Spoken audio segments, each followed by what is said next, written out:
Om Swastiastu, pemirsa Bali TV, saya Pradana Adiputra kembali menjumpai Anda. Sekarang kami hadirkan Bisnis Bali News pada kesempatan malam hari ini.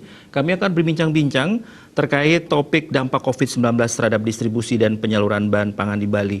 Baik, pemirsa, penyaluran bahan pangan di Bali sangat terkena pengaruh dari dampak COVID-19. Meski demikian, hingga saat ini stok bahan pangan masih terbilang aman di Bali.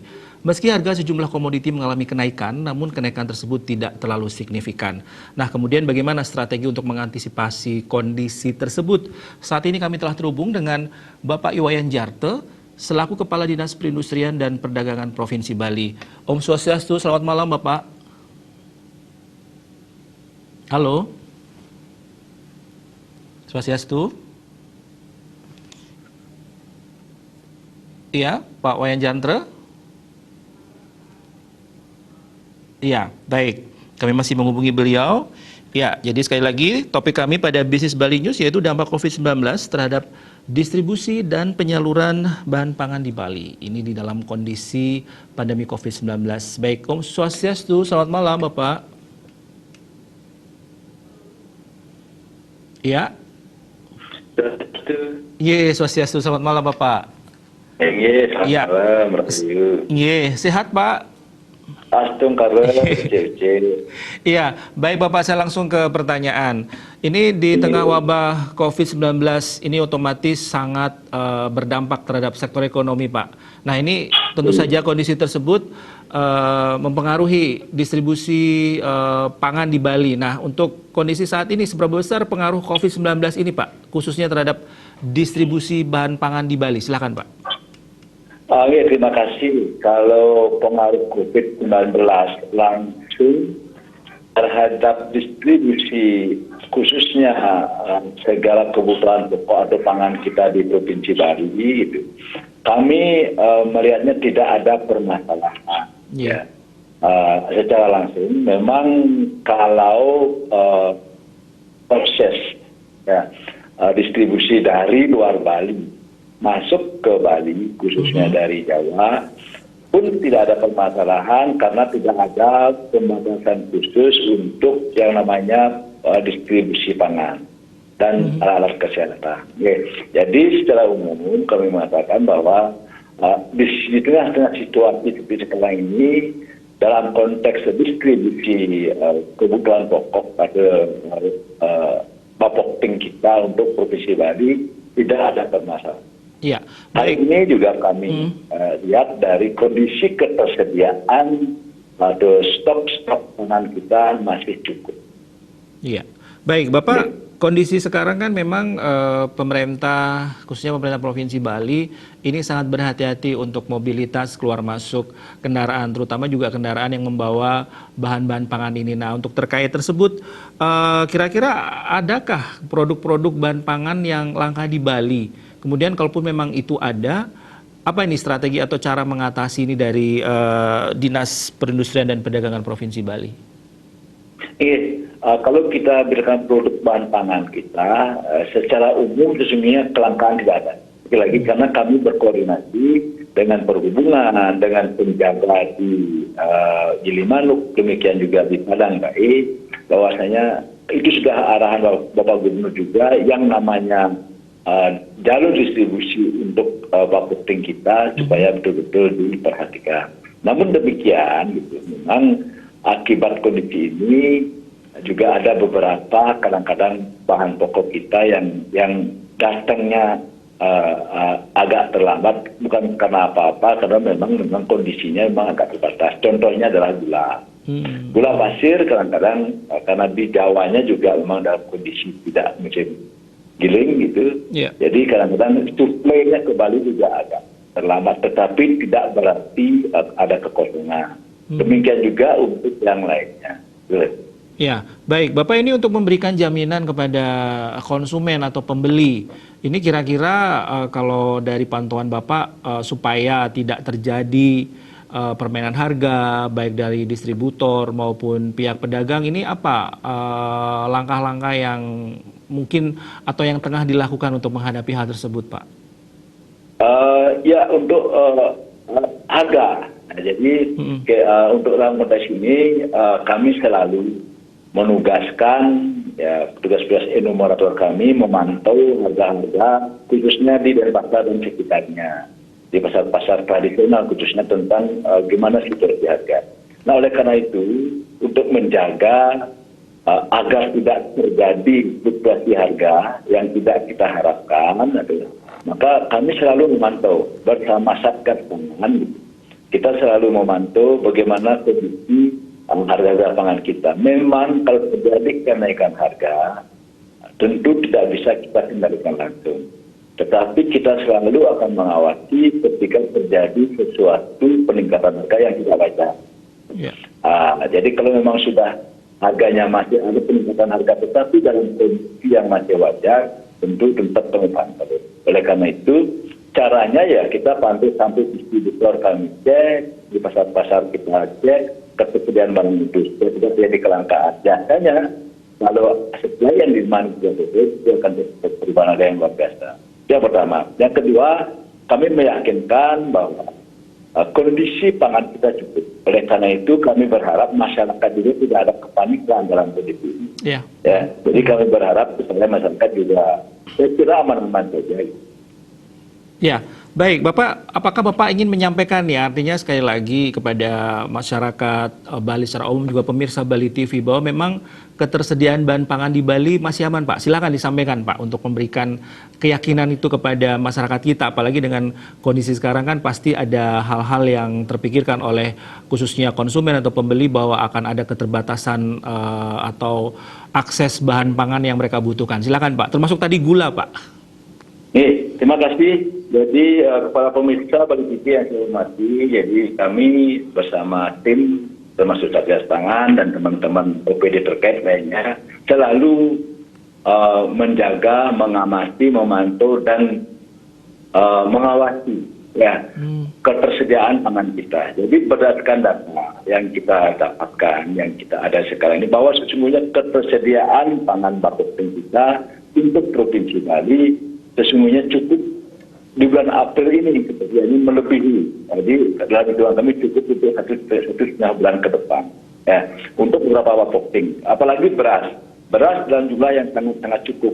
Dan kemudian bulan depan ini kita sudah akan mulai panen. Oleh karena itu, nah kemudian yang berikutnya memang ada komoditi gula.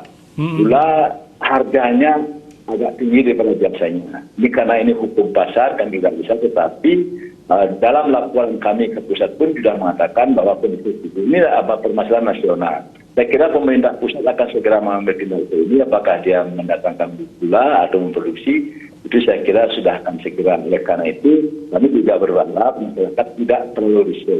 Ada beberapa bahan pangan kita kadang-kadang terjadi fluktuasi naik turun sedikit, seperti cabai dan seterusnya, itu kadang-kadang permasalahan di distribusi dan produksi kadang-kadang musim. Oleh karena itu, sekali lagi, kami menghimbau kepada kamu Bali khususnya bahwa ketersediaan pangan kita, khususnya di Provinsi Bali, sangat-sangat cukup. Memang kalau terjadi kebijakan khusus, misalnya ini baru mungkin akan mempengaruhi dalam artian sampai saat ini 1,5 bulan ke depan kita masih cukup aman. Oleh karena kami masyarakat jangan panik dengan kondisi ini. Saya kira berbelanjalah seperti kebutuhan biasa, jangan berbelanja yang berlebihan. Demikian juga ke para distributor atau penjual, kami sarankan jangan sekali melakukan penimbunan yang tidak wajar, karena kami akan selalu memantau dengan Satgas Pangan bila itu terjadi. Iya, baik. Bapak, ini juga artinya di tengah pandemi COVID-19, sebagian masyarakat masih ada rasa kekhawatiran, Pak. Tidak hanya masalah akses bahan pangan, tapi bagaimana higienitas dari produk yang mereka bisa dapatkan. Nah, ini bagaimanakah Disperindak mungkin bersinergi dengan instansi atau pihak lain untuk memberikan jaminan bahwa bahan pangan ini artinya entah dalam bentuk kemasan atau apapun itu bisa memberikan keyakinan bahwa itu adalah higienis, artinya tidak malah itu akan membuka atau adanya penyebaran COVID-19 itu sendiri, Pak. Bagaimana ini Disperindak mengantisipasi hal itu? Memang yang namanya untuk distribusi khususnya kan ini begini, kekhawatirannya berarti kalau ada distribusi dari luar Bali masuk ke Bali.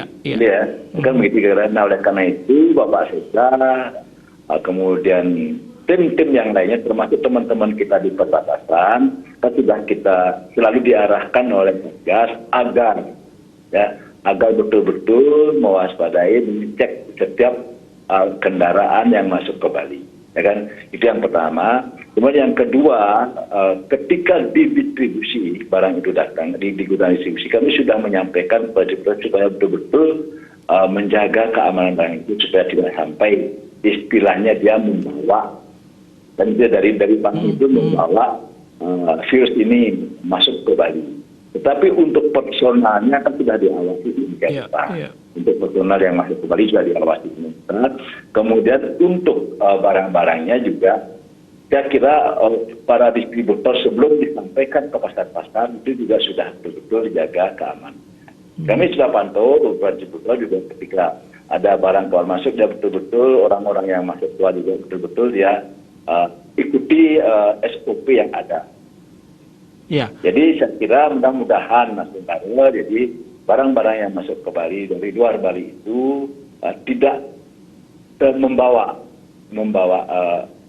virus ini melalui barang-barang itu. Tapi sekali lagi untuk orang yang masuk ke Bali juga sudah ada protokol atau SOP yang diterapkan di masing-masing pelabuhan yang ada. Ya, baik Bapak, ini terakhir apa yang Bapak ingin sampaikan ini khususnya secara keseluruhan kepada baik distributor, kepada pedagang, kepada konsumen atau pembeli terkait mungkin tadi yang Bapak sampaikan ada SOP yang dilakukan oleh Dinas Disperindak, ini artinya Dinas Perindustrian dan Perdagangan Provinsi Bali. Artinya bagaimana apa yang saat ini tengah diupayakan oleh Disperindak untuk memutus mata rantai COVID-19. Ini sebagai terakhir Pak, silakan. Ya, terima kasih. Jadi dalam konteks ini sesuai dengan instruksi kita mengurangi adanya interaksi atau mengurangi jarak segala macam itu ya. Dalam rangka kita mengatasi penurunan dosis virus ini, oleh karena itu kami sarankan pertama kepada pedagang, pada pembeli dulu, pada masyarakat supaya sedapat mungkin mengurangi berbelanja secara langsung ke pasar. Artinya begini, kalau memang kebutuhan kita 3 hari, lebih baik kita baru sekali belanja untuk 3 hari sehingga tidak harus kita setiap hari keluar masuk ke pasar ataupun ke toko-toko yang ada. Itu yang pertama. Kemudian yang kedua, manfaatkan jasa online sehingga ini mungkin bisa juga memutus tidak harus kita langsung datang ke pasar atau ke toko-toko sehingga kita memanfaatkan jasa online. Nah kemudian kepada para pedagang juga demikian halnya. Kami sarankan ya dengan kondisi yang sekarang, layani konsumen kita dengan layanan antar.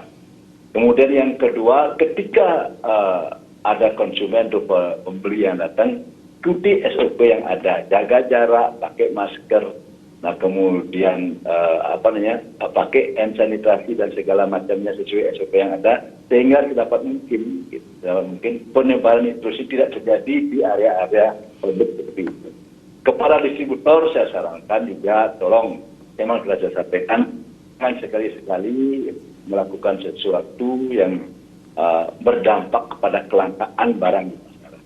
Dan kami sudah sampaikan kepada distributor, ketika terjadi permasalahan logistik distribusi, sampaikan ke kami. Kami akan berkoordinasi dengan OPD terkait agar itu tidak terjadi. Agar barang-barang yang harus datang ke Bali atau distribusi dari produsen di daerah desa kota itu akan kami kawal betul sehingga tidak terjadi pembatasan-pembatasan atau kelangkaan-kelangkaan barang yang ada untuk masyarakat kita. Dengan demikian maka saya kira kita tidak akan terjadi permasalahan di Bali khususnya berkenaan dengan COVID ini. Kemudian berikutnya memang kami sampaikan terjadi tren penurunan. Jadi kebutuhan masyarakat.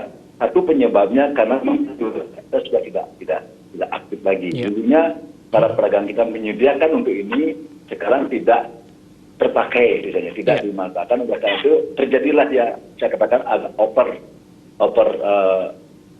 barang yang ada, persediaan barang yang ada, karena kebutuhan pariwisata bisa kita kurangi. Dengan demikian jangan khawatir, di Bali saya yakini bahwa tidak jadi kesulitan kita di Bali selama kebijakan pemerintahan masih di sekarang ini ada boleh masuk barang dari luar ke Bali dan sebagainya. Saya kira demikian. Baik, terima kasih Bapak Iwayan Jantre. Pemirsa, demikianlah perbincangan kami bersama Kepala Dinas Perindustrian dan Perdagangan Provinsi Bali terkait topik kami yaitu dampak COVID-19 terhadap distribusi dan penyaluran bahan pangan di Bali dalam bisnis Bali News pada kesempatan malam hari ini. Saya Pradana Adiputra mohon pamit undur. Terima kasih atas perhatian Anda. Om Santi Santi Santi Om.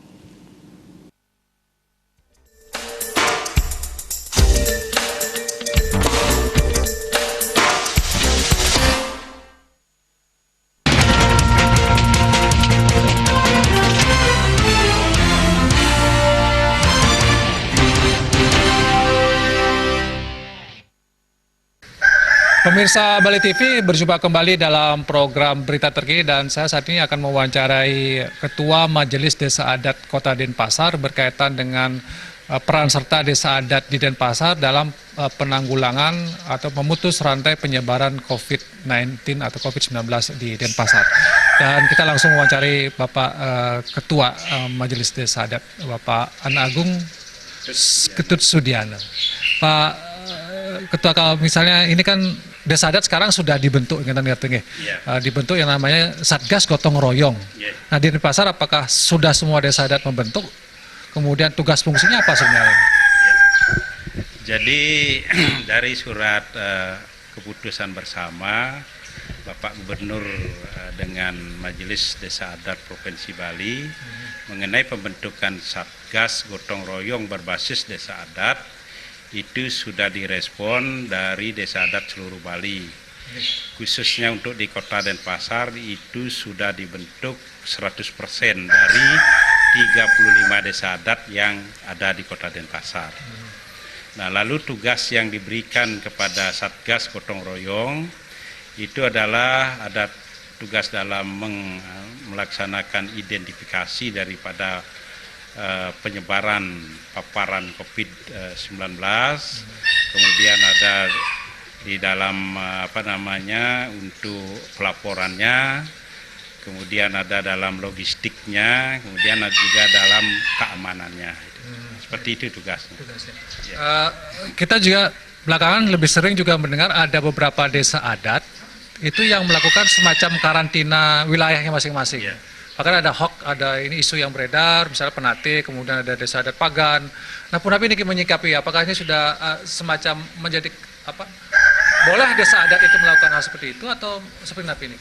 Ya, nah itu kan munculnya pada waktu setelah Nyepi, tanggal 26 Maret.